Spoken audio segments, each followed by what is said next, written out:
বাংলাদেশ পরিসংখ্যান ব্যুরোর প্রকাশিত দারিদ্র্য মানচিত্রের পরিসংখ্যানে দেখা গেছে মাদারীপুর জেলার দারিদ্র্যের হার ৫৪.৪%। এখানকার ডাসার উপজেলার দারিদ্র্যের হার ৬৩.২%, যা সারা দেশের মধ্যে সর্বোচ্চ।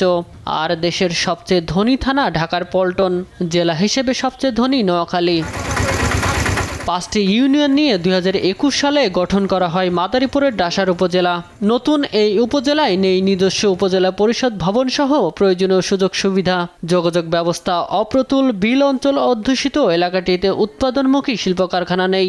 অনেক জমি এক ফসলি হওয়ার ফলে এই উপজেলাটিতে দারিদ্রতা চোখে পড়ার মতো।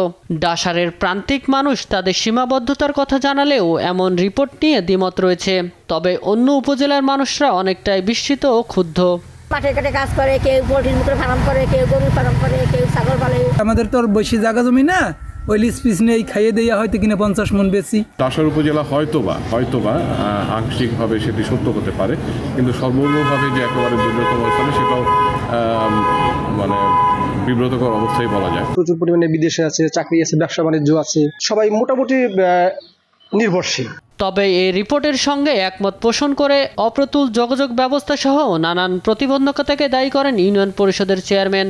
আমরা ডাসার উপজেলায় অনুন্নত এলাকা, আমাদের এই অনুন্নত 5টি উপজেলা, এই উপজেলা যে 5টি ইউনিয়ন সেগুলো উন্নত দিকে যাক। সার্বিকভাবে আমি বলবো যে মাদারীপুর জেলা বাংলাদেশের 64টি জেলার মধ্যে একেবারে দরিদ্রতম।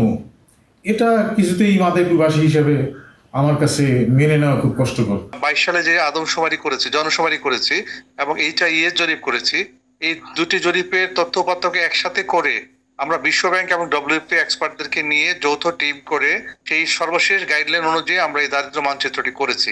ডাসার উপজেলার দারিদ্র্য বিমোচনে শিক্ষা, স্বাস্থ্য, কর্মসংস্থান ও অবকাঠামো খাতের উন্নয়নে সরকারের বিশেষ বরাদ্দ চান এলাকাবাসী। নিউজ ডেস্ক, দেশ টিভি।